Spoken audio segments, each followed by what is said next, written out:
today's episode of the podcast, we're going to be talking about productivity, ministry, and influence. And we're going to be talking about how to serve well in ministry and cultivate the influence you have right where you're at, no matter what season of life you're in.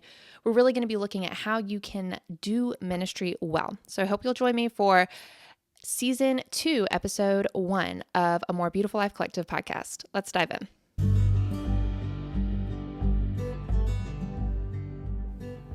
Welcome to A More Beautiful Life Collective podcast.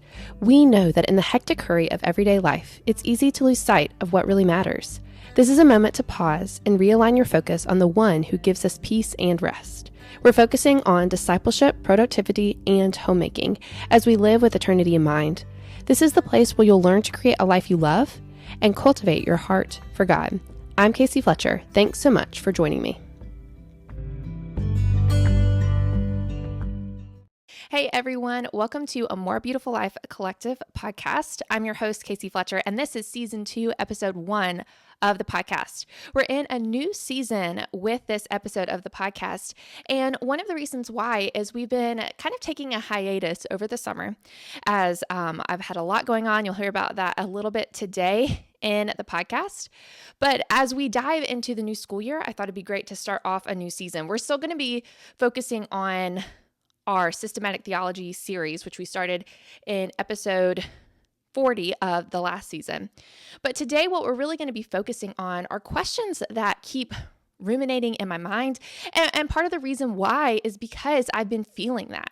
Once you'll hear a little bit about what's been going on in my life, you'll see that, the busyness of life often gets in the way of the ministry that we're doing, our productivity, and it can make us feel a little bit like what we're doing in our current situation doesn't really matter. And so what we're going to be focusing on today are these questions about whenever life gets crazy and we're drawn pretty thin, and so we feel like we can't do as much as we used to.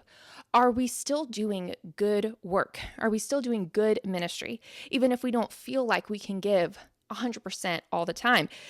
Is our effectiveness in ministry, is it always tied to our influence? So a lot of times, if we're trying to be all things to all people, we're ultimately going to be nothing to anyone. And so I wonder about that sometimes. If our influence starts to wane on other people outside of our home because we're drawn pretty thin, we have a busy life, does that mean our ministry is also waning in effectiveness? I think that's an important question to ask. Do we need to have a large following in order to have an effective ministry? Most of these questions, you guys will have, a gut reaction of what you feel. Most of us will probably say, oh, of course not, But I think even though that's our gut reaction of the knowledge that we know that this is the correct answer that we should say, I think we still live like that isn't actually the truth. And so we're going to be focusing on all of these things today as we look at these questions and apply them to our own life situation. So I hope you guys have had a great summer. Summertime is a perfect opportunity to rest and relax and reset. A lot of times in the summer, we have camps and things that can make you kind of focus back in on your main priorities because they ask you questions about, your relationship with God and your spiritual growth. And I've been to several of those over the summer. But also what I've noticed, and this is more in the past couple years than I noticed, really whenever I was in, school. Like if you think about, high school and college and stuff, summer was always so much more relaxing than being in school every day. But now that I am grown up and I'm dealing with all the pressures of life, summer actually everything gets like crammed into 2 months and you're trying to do all of these things while feeling like the pressure of, okay, we need to go on vacation and we need to relax and we need to have these pool days and we need to go out because, it's nice, even though, living in the South, it's like 100 degrees. And so everybody's hot and uncomfortable whenever you're outside. But it's a good time, but it's very draining. There was one time whenever I was in high school that we actually went on like a 6-week trip And it wasn't a 6 week vacation. We were going to camp. So we went to our Southeast camp, and then we went to this Midwest camp, and then we went to another camp that was like a service project. And then we went back to another camp that was a national camp in the Midwest. And so throughout all of those things, it's like we were out away from home for so long, and you just get so caught up in summertime life, the events, VBS, all the things going on, that you don't really feel like you're resetting or, resting or relaxing or like refocusing. Instead, you're on this treadmill. I feel the same way about the holidays. We've talked about that on the podcast before, where at Christmas time, you just feel like you're going. And it's all good things. It's all fun things. It's celebrations. But you still feel like by the end of it, you're a little bit drained. I remember whenever I was teaching, both the teachers and the students and the parents, everybody said, you know what, summer was great, but I'm really ready to get back into the routine. And that's what I feel like most of us feel at the end of summer. We love the summertime. We love the fun. We love the celebrations, but we also want some of that, that mundane nature of the routine. And so now that I'm grown, in these middle-aged years of like 25 to like 55, where most of the time, whether you're at home or, at your job, you kind of have this rhythm in the day where you're just working through the next thing. I think we lose sight of our priorities and our focus. We post pictures. My kids are growing up. My baby girl just turned 2. And so we post pictures of time passing, and we post maybe a baby picture of our kids, and we say, oh, time is a thief. But really, time isn't the thing that's stealing from us. Really, it's our own distractions that are stealing away this time from us, because we're not living the time that we have well, because we're so caught up with just doing the next thing on our to-do list rather than focusing on the moment that we're living right now. So as we go into this next year, this is a new season on the podcast, even though most of us are out of that stage of maybe high school years or those college years where every year, you have that new reset with the new school year. I think most of us still kind of measure time that way. We always think about the resolutions at the beginning of the year, but I think most of us also think about the fact, even if you don't have kids or you're not in those college years anymore, you still think of a new school year as like a time to reset. Even if your kids are in school, you're thinking about all the things that you want to do now that you're moving into the next chapter of your life. And so I hope that you take this time and the next few weeks to really think about what you want the next year to really be like.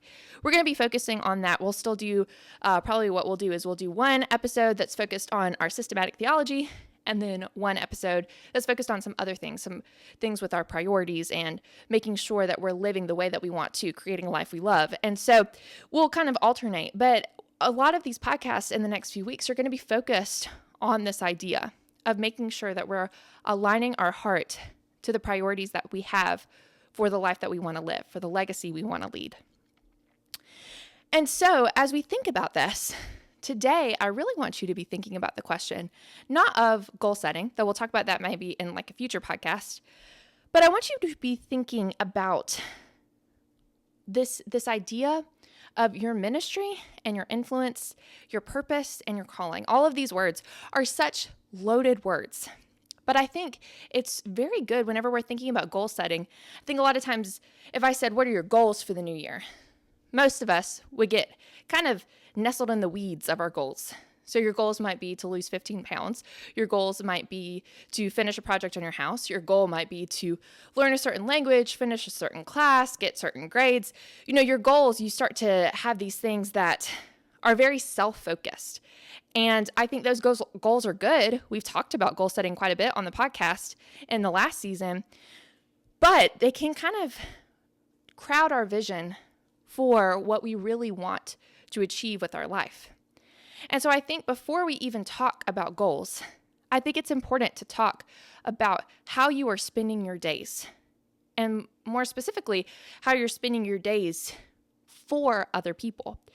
And so one of the things that kind of pops around this time of year on social media is all the teachers are headed back to school. And one of the things that I see a lot, because I have a lot of friends on social media that are still teachers. And so one of the things that I see is the fact that teaching is a ministry.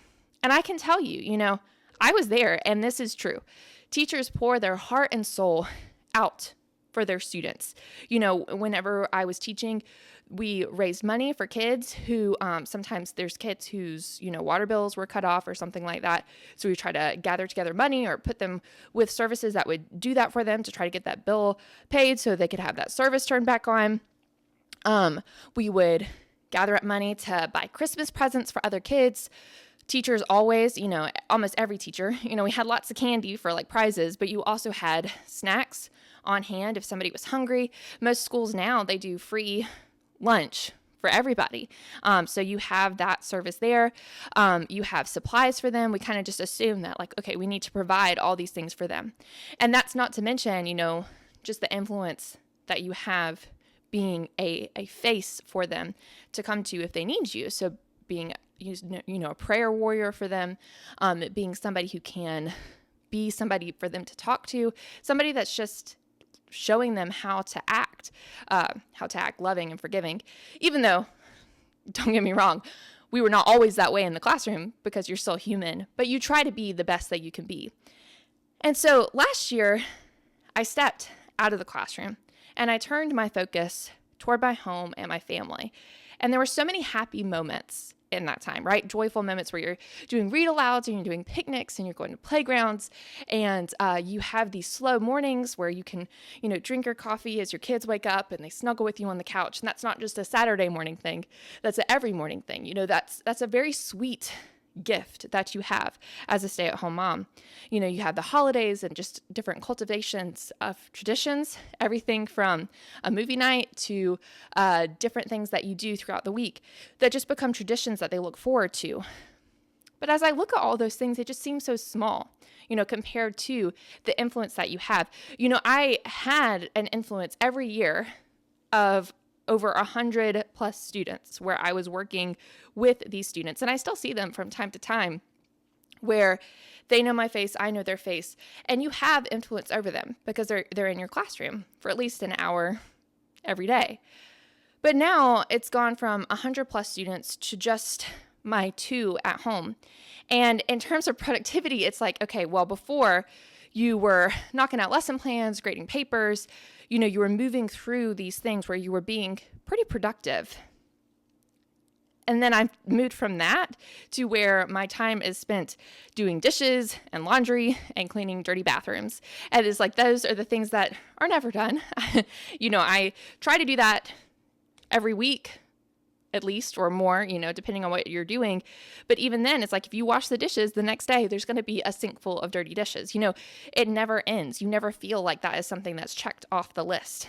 And so the question that's been kind of ruminating in my mind is that, is your home, is it a ministry?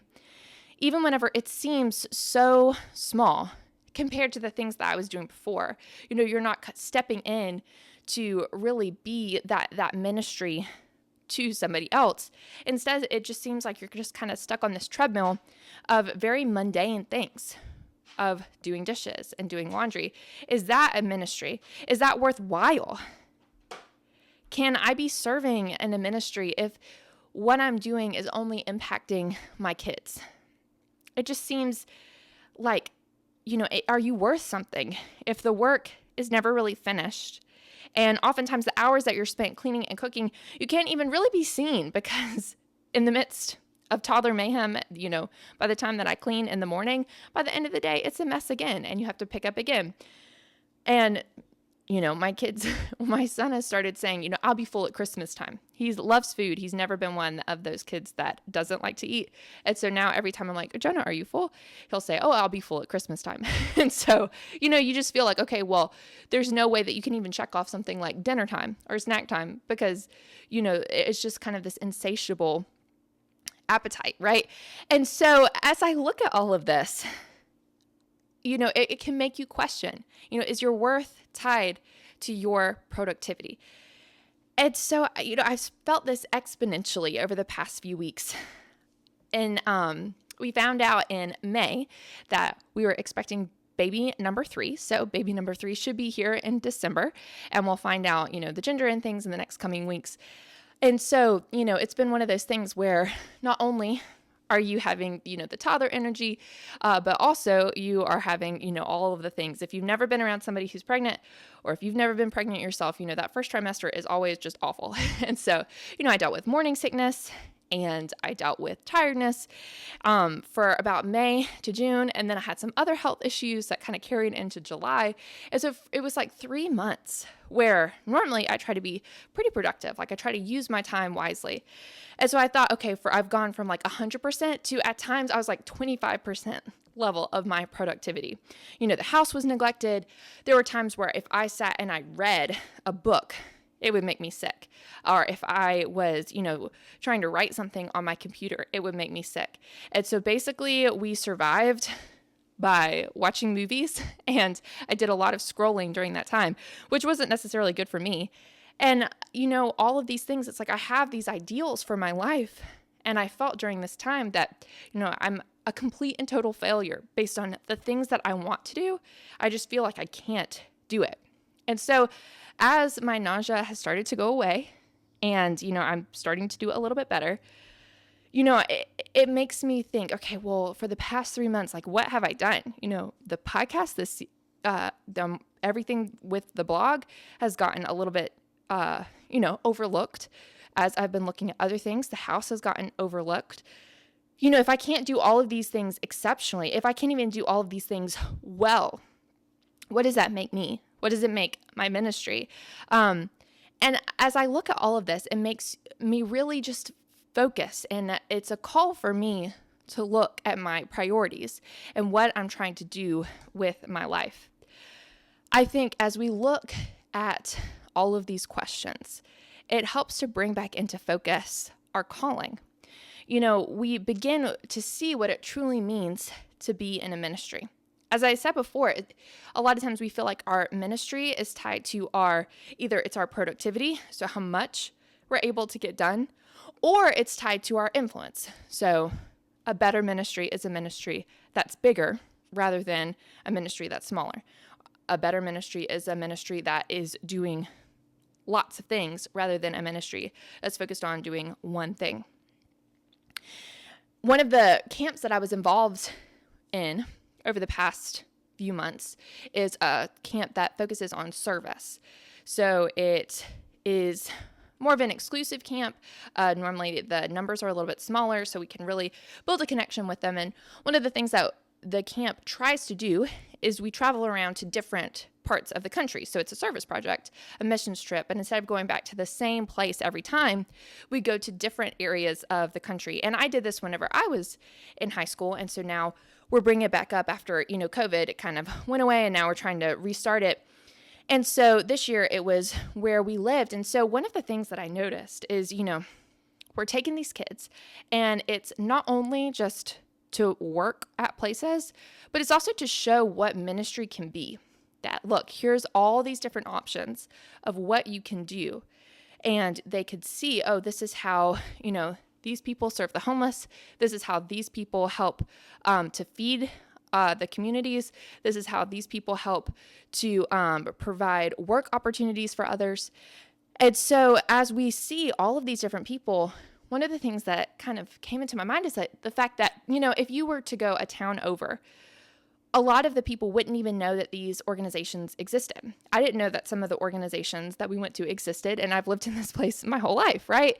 And so as you see all of the different options, you also see that these people, they're focused on their specific place, their specific calling. And by doing that, they're able to serve an entire community because they're not focused on trying to be all things to all people. Instead, they are focusing just on the need that they can meet where they're at. There was one place that we went to, and it's in a small town, but they feed hundreds of families each week just because they're faithful and consistent in their work in that area. Again, if you were to go to the big town right beside it, they probably wouldn't even recognize that this organization existed. But it's because these people, they don't care about that. Instead, they're just focused on getting their job done. And this is why I think this is important. I think when we're serving in ministry, we often want to do the biggest and the shiniest thing, the thing that's going to get people's focus on us. But that doesn't necessarily lead to the biggest impact for the kingdom of God. Serving in ministry well means that we cultivate our influence in our church and in our local context and in our local community to build those deep relationships that affect change.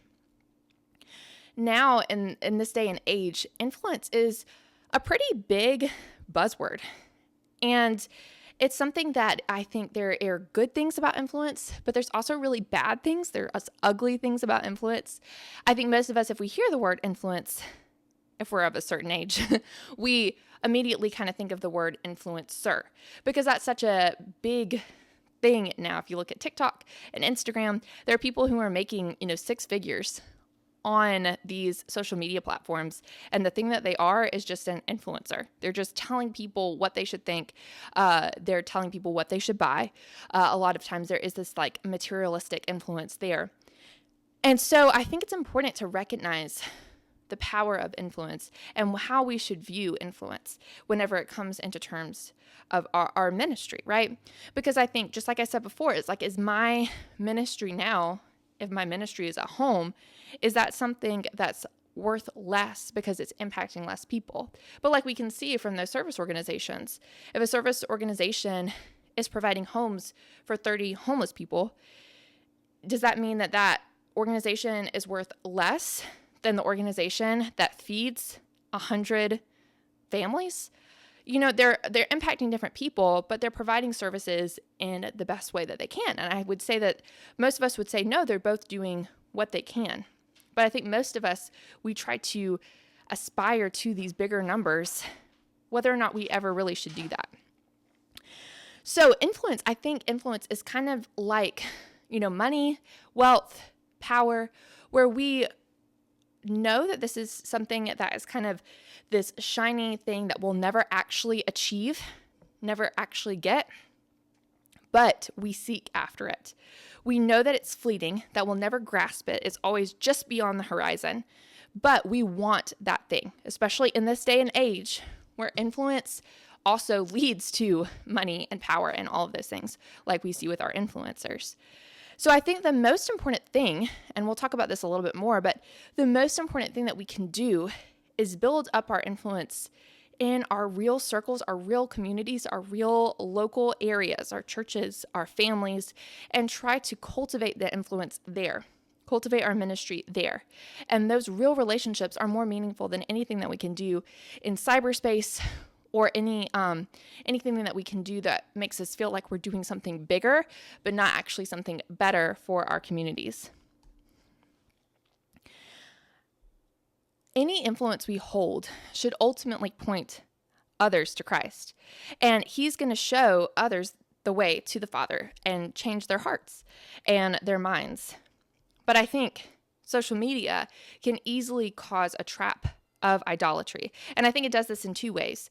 First, influence is often on these vanity metrics, right? So it's based on, numbers. And if the more numbers like you, then you feel like you are worthy of, admiration. So it kind of feeds into your own vanity. And it also, contributes to making money through commercial means. And it just becomes this cycle that is really not very good. So first, I think influence can be something that's negative for those that receive influence. But second, I think also we may influence others to follow these double sins of pride and idolatry of wealth and possessions. Third, we can hold so tightly to our influence that we resolve to keep it no matter what, which means we may compromise our values. So I think influence, it can definitely be something that can be a trap for us if we seek after influence because we feel like that is the thing that will lead to everything that we want, the thing that we need for contentment. And we could see, if you look at some of the recent documentaries, there's lots of documentaries on Netflix that are showing kind of these these families, these leaders, these people who wanted to keep their influence at all costs, and all the benefits that their influence got them. And so because of that, they sacrificed their morals, and they also hurt other people, their families and things like that, because they just were not willing to give up any influence they had to do the right thing. So recognizing this, is there anything that's good that can come from influence if we see all of these negative things that influence can lead us to? And I think the answer is yes. We're called to be an influence in our families, our churches, and our communities. We're told to be the salt and light of the world, which means that we have to have influence to point others to God through our actions and words. But importantly, we don't seek after influence for influence's sake. Instead, we seek after influence only so that our influence may bring glory to God. So, what does this look like? How can we have effective influence, and how does that help you while serving in ministry? So I have 3 ways that having effective influence can better help you to serve in ministry. And again, you're serving in ministry right where you're at. First, I think you need to clarify your why. So again, we talked about this podcast at the beginning of this podcast about setting goals and resetting as you look at the new year. And so as you look at your context, the first thing that you have to do is you have to ask yourself the basic question of, do you have a ministry? Now, one of the things that I mentioned is I think my home is a ministry. So I think everybody from the stay-at-home mom that's focusing on the kids that she has at home to people who have a job, like teaching, a people-oriented job. Other jobs can be a ministry too. I'm not saying that, but your job could be your ministry. Your church could be your ministry. So the service that you do there, whether that's paid or volunteer, you might have a ministry just in your community. So outside of all those things, you could even say in some instances that even like your friend group could be a ministry. If you have kind of like a Bible study or a prayer group or something like that, that really supports one another. So the first thing that you have to do is you have to say, okay, do I even have a ministry? And I would say everybody should have a ministry. Your ministry is how you're serving other people. If you're a Christian, I think you should be serving other people.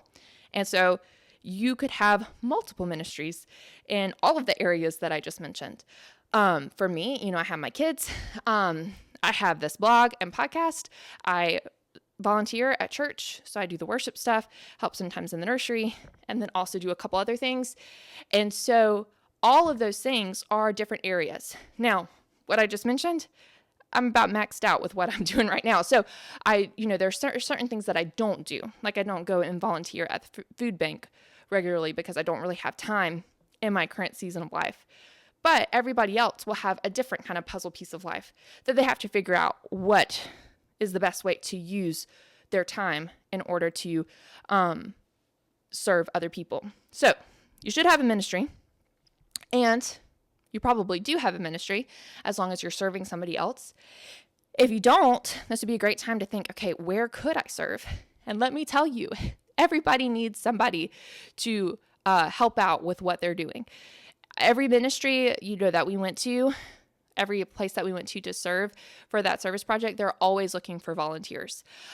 Every church that I've been to, they always need volunteers, specifically in things like, kids classes, nursery, or just, the cleanup crew after church. So really, there's always somebody who's saying, yes, I need this.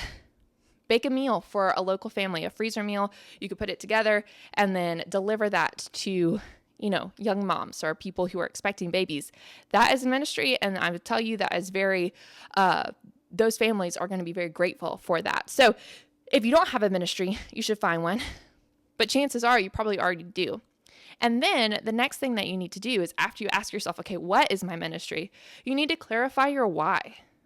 And so you need to figure out, what are you trying to achieve with the thing that you're working on? I would do this for everything that you're doing. If it's for your kids and you think about your ministry at home, what do you want to have happen because of the things that you do at home? And most of us would say, well, I want to create disciples of Christ. So you have to think, okay, well, why do I want to do that? And you have to check your heart.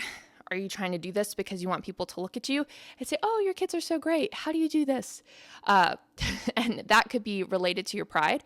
Or it could be that, no, you really want your kids to have, a thriving relationship with God because you've seen the benefits of it, because you want them to enter the kingdom of God. There's lots of reasons. But I think it's important to clarify your why, because it helps you to check your heart and see maybe some of the areas where maybe you're kind of drifting into some of this pride, vanity, or you're chasing after things that you shouldn't.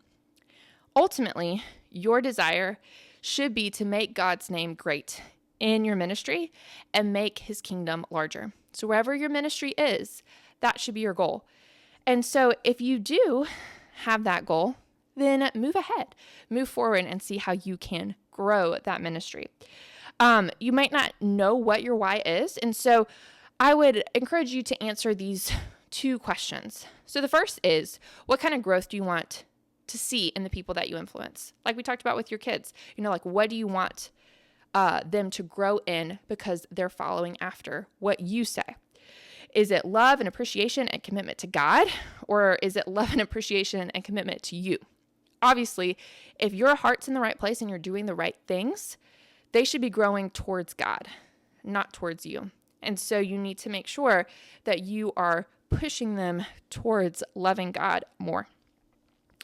And then the second question would be, what excites you about your ministry? What are you looking forward to? And that's also would help you to clarify your why.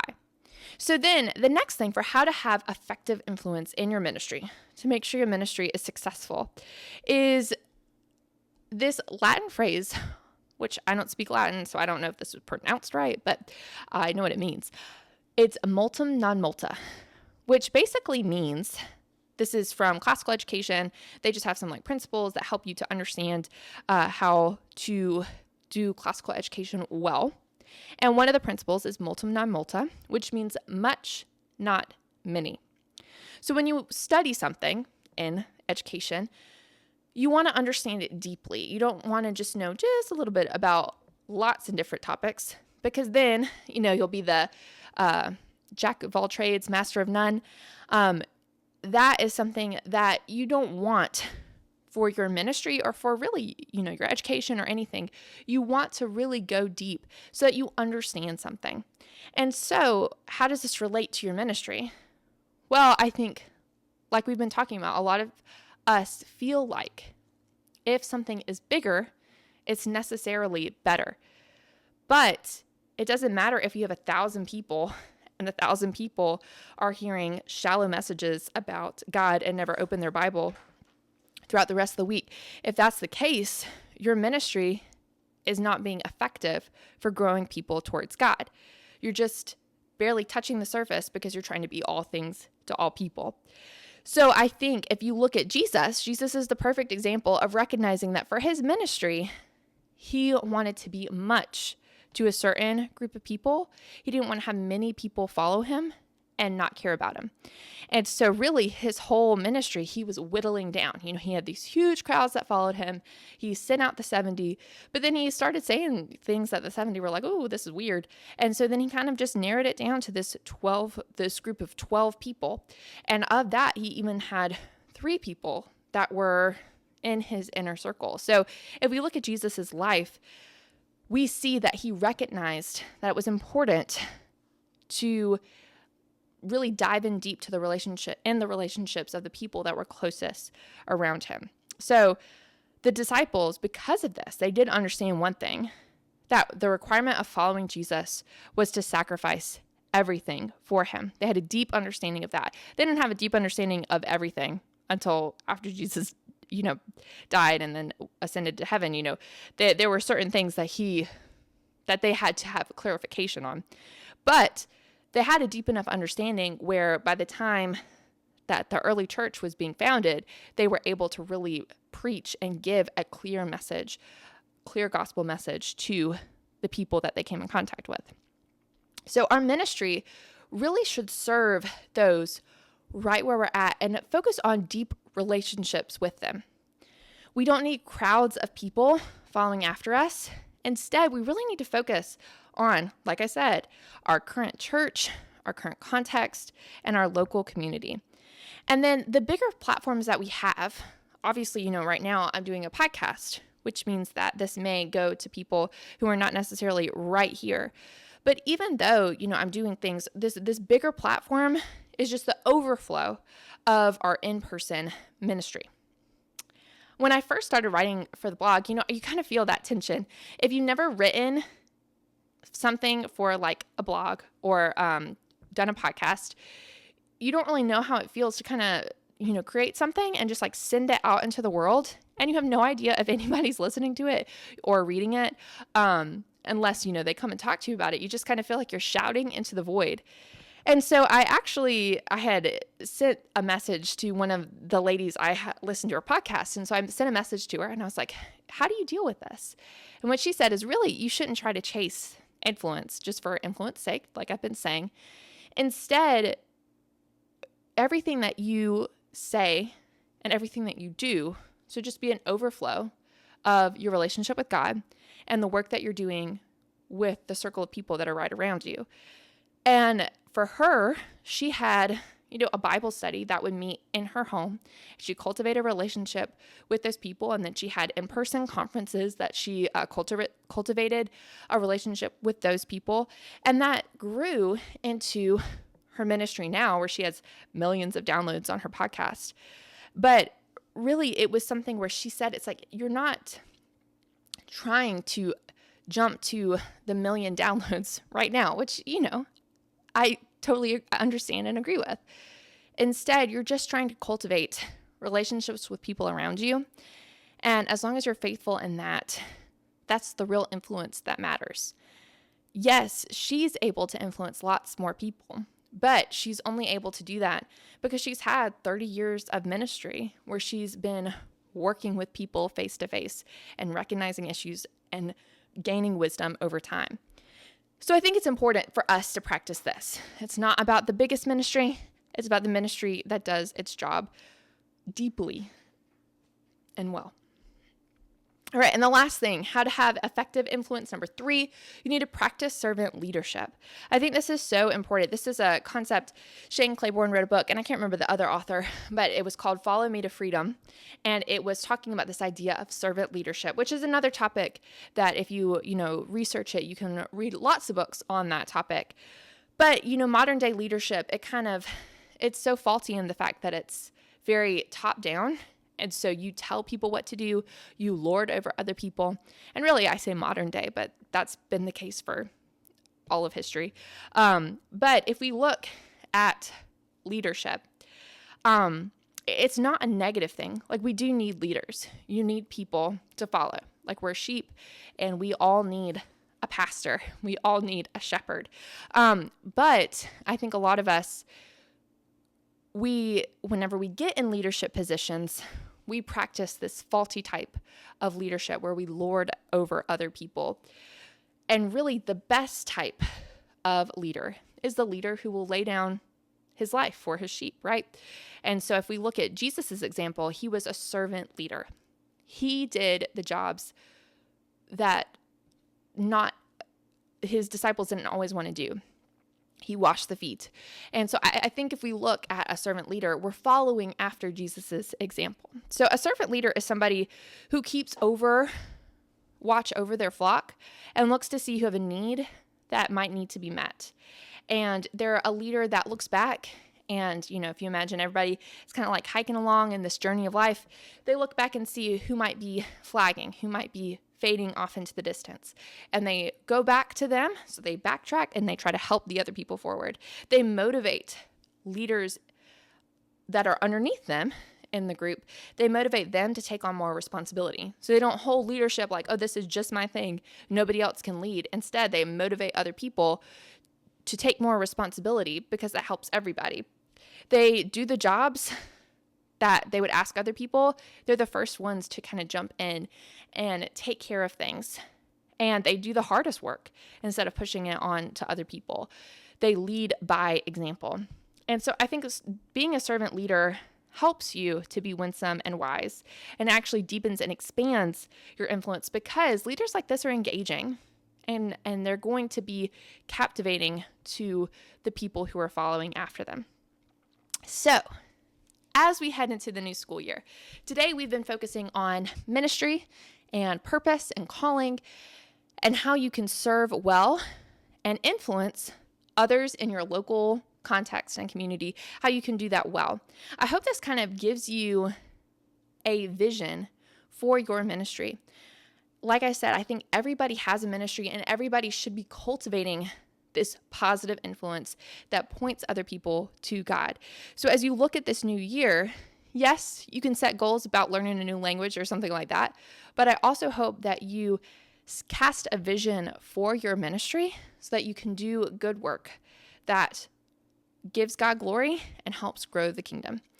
I hope you'll join me next week. If you haven't yet, please leave a rating and review wherever you listen to podcasts. You can also check out the shop at amorebeautifullifecollective.com/AMBL shop to see all of our resources. I've uploaded a few things throughout the summer, so you might want to check those out. And until then, keep creating a life you love and cultivating your heart for God. I hope you've enjoyed this episode of A More Beautiful Life Collective podcast. If you haven't yet, please leave a rating and review wherever you listen to podcasts to help others find the show. While you're there, you can like and subscribe so that you never miss an episode. Don't forget to check out the blog and our store for more encouragement and resources on how to create a life you love and cultivate your heart for God. I'm Casey Fletcher, and I'll see you next week.